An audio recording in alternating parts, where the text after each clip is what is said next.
السلام علیکم۔ کیا حال ہیں چودھری صاحب؟ آپ تو ایسے واپس گئے کہ پلٹ کر ہمیں پوچھا ہی نہیں۔ لنڈا بھی شکایت کر رہی تھی کہ چودھری صاحب نے ایک فون کال تک نہیں کی، وہاں جا کر ہمیں بھول گئے۔ چودھری نے نیو یارک سے آنے والی ڈیوڈ کی کال ریسیو کی تو اس نے چودھری کے ہیلو کہتے ہی شکوے شروع کر دیے۔ ایسی کوئی گل نہیں مسٹر ڈیوڈ، آپ لوگ مجھے وڈی چنگی طرح یاد ہیں۔ بس میں واپس آتے ہی کچھ ایسے مسئلوں میں الجھ گیا کہ آپ کو یا لنڈا کو کال کرنے کا وقت ہی نہیں نکال سکا۔ چودھری نے لہجے میں مصنوعی بشاشت پیدا کرنے کی کوشش کرتے ہوئے ڈیوڈ کی بات کا جواب دیا۔ در حقیقت وہ آج کل بہت پریشان تھا۔ رانی کے مرنے کے بعد اس کے پاس کشور کا سراغ لگانے کے لیے کوئی کلو نہیں رہا تھا، اور معاملہ ایسا تھا کہ وہ کھل کر اپنے بندوں کو اس کام پر بھی نہیں لگا سکتا تھا۔ اپنے ہی ملازمین کے سامنے یہ اعتراف کرنا کہ اس کی یعنی چودھری افتخار عالم شاہ کی بیٹی بھاگ گئی ہے، بڑی ذلت کی بات تھی، اور وہ یہ ذلت برداشت کرنے کے لیے تیار نہیں تھا۔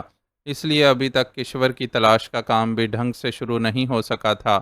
لے دے کر وہ اس کے قریبی ملازمین کو ہی ٹٹول سکتا تھا، اور اس مقصد کے لیے لاہور تک چلا گیا تھا تاکہ اگر وہاں کے ملازمین کی نظر میں کچھ آیا ہو تو ان سے معلوم کر سکے۔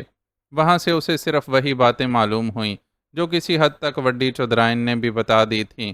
لاہور کی کوٹھی پر موجود ملازمہ ہاجرہ نے اسے کشور کے بیوٹی پارلر جانے اور دلہنوں جیسی تیاری کرنے کے بارے میں جھجکتے ہوئے بتایا تھا، لیکن اس سے زیادہ وہ بھی کچھ نہیں جانتی تھی کہ کشور رانی کے علاوہ کسی دوسرے ملازم کو زیادہ قریب آنے کا موقع ہی نہیں دیتی تھی، اور رانی نے ہاجرہ کو یہی بتایا تھا کہ کشور کی ذہنی حالت کچھ ٹھیک نہیں ہے، اس لیے وہ ایسی الٹی سیدھی حرکتیں کرتی رہتی ہے۔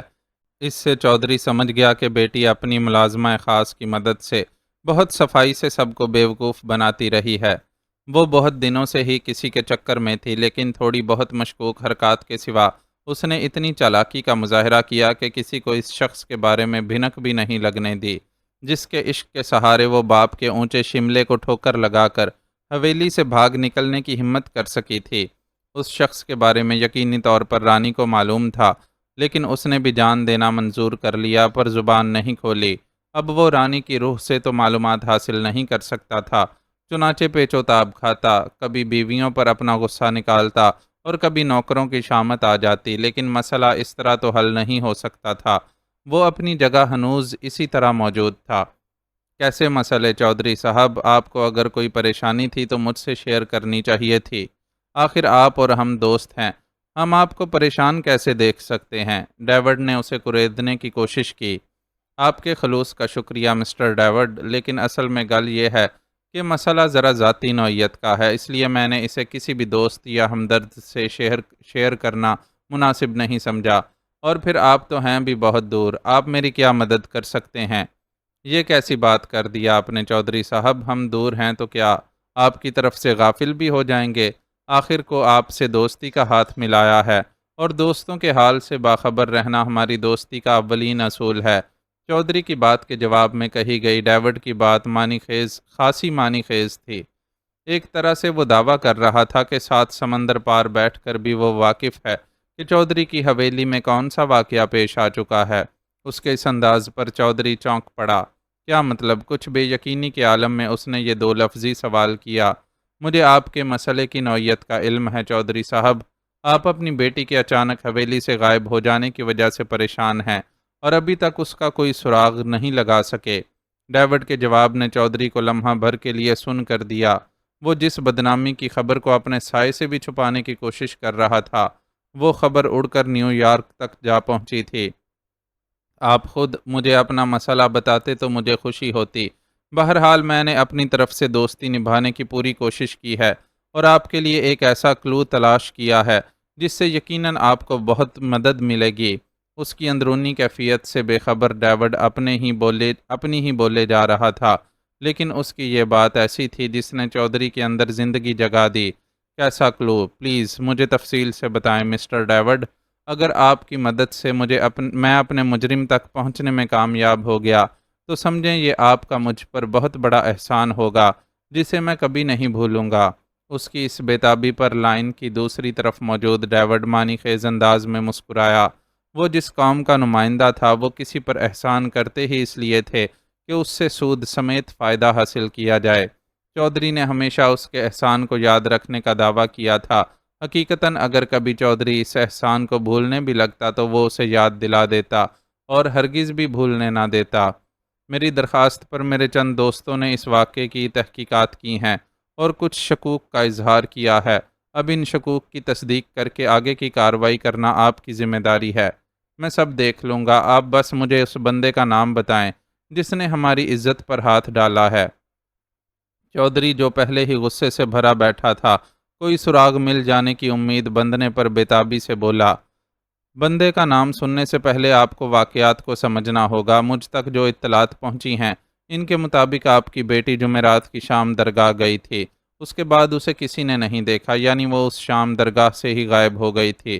ڈیوڈ کا انداز ایسا تھا جیسے وہ چودھری سے اپنی بات کی تصدیق چاہتا ہو۔ چودھری نے اس کی تائید کی۔ ہاں، اس کی ملازمہ جو اس کے ساتھ گئی تھی وہ یہی اطلاع لے کر حویلی آئی تھی کہ کشور بی بی درگاہ کے اندر سے اچانک ہی غائب ہو گئی ہیں اور پچھلی طرف درگاہ کا ایک خادم بے ہوش پڑا ہوا ہے۔ بالکل صحیح، اب آگے سنیں۔ یہ جمعرات کے دن کی بھی بات ہے کہ آپ کے گاؤں میں میڈیا سے تعلق رکھنے والے کچھ لوگ آئے ہوئے تھے۔ بظاہر ان کا مقصد یہی تھا کہ وہ پیر آباد اور ارد گرد کے دیہاتوں میں جاری ترقیاتی کاموں کے بارے میں رپورٹ تیار کر کے اپنے چینل پر چلائیں گے۔ انہوں نے یہ کام کیا بھی، لیکن ان افراد میں سے افضل نام کا ایک صحافی ایسا تھا جو پورا وقت اپنی ٹیم کے ساتھ نہیں رہا۔ وہ اپنی بیوی کو اپنے ساتھ لے کر آیا تھا اور اچانک ہی اس کی طبیعت خراب ہونے کا بہانہ کر کے واپس شہر لوٹ گیا۔ یہ سب تو مجھے بھی معلوم ہے۔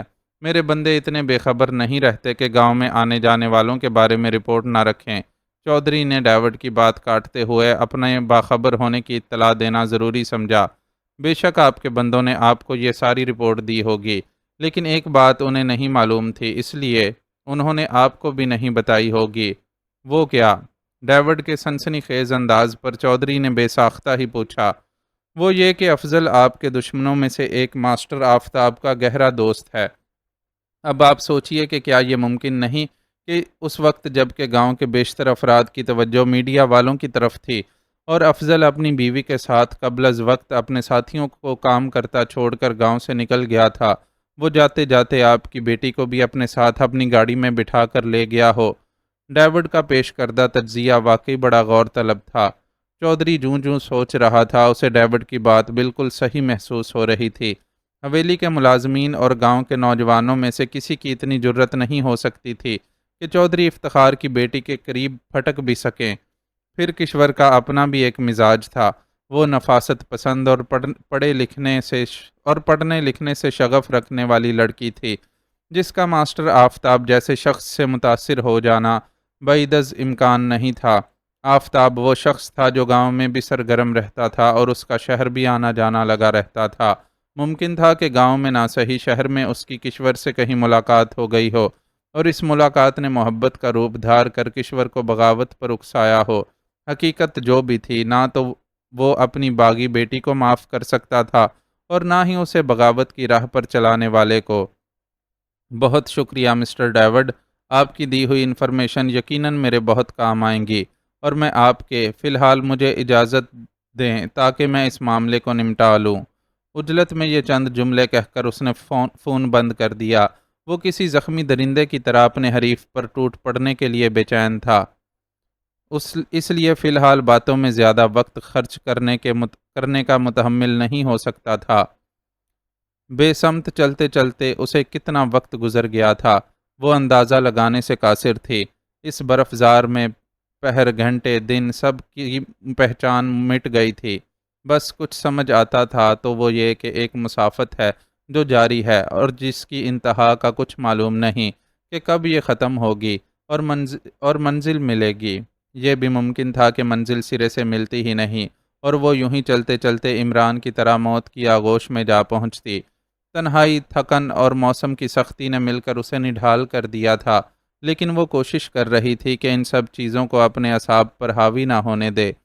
اگر وہ اپنی کیفیات کو اپنے اعصاب پر حاوی ہونے دیتی تو پھر اس کا نتیجہ شدید مایوسی کی صورت میں ہی نکلتا، اور مایوسی موت کی دوسری صورت ہے۔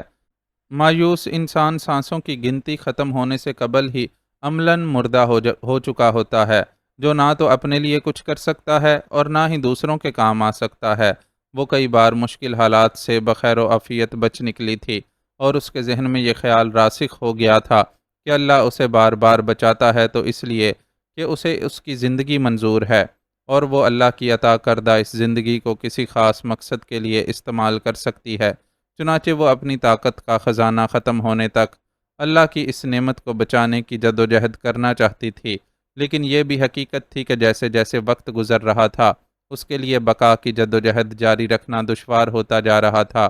اس کی جسمانی طاقت کے مسلسل زائل ہونے کے ساتھ ساتھ اس کے پاس موجود خوراک اور ایندھن کا ذخیرہ بھی ختم ہونے کو تھا، اور اوپر سے یہ کہ آج صبح سے اسے بخار بھی ہو گیا تھا۔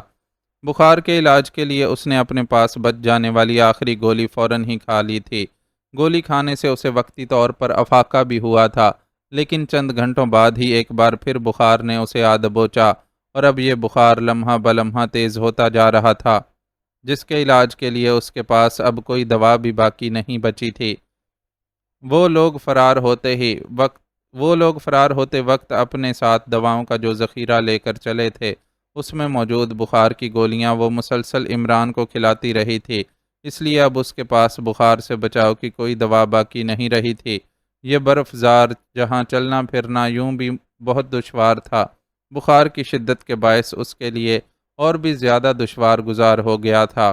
جسم کی سلب ہوتی توانائیاں لمحہ بھر کو کبھی اسے مایوسی کی طرف بھی دھکیلنے کی کوشش کرتی، لیکن پھر اسے عمران کی بات یاد آ جاتی۔ اس نے کہا تھا، تمہیں مایوس ہونے کی ضرورت نہیں ہے، جیسے اللہ تمہیں پہلے ہر مصیبت سے بچاتا رہا ہے، ویسے ہی یہاں سے بھی بچا کر نکال دے گا۔ اللہ نے فوری طور پر عمران کے اس یقین کی تصدیق بھی کی تھی، اور اسے ایک کھائی میں گرنے سے بچا لیا تھا۔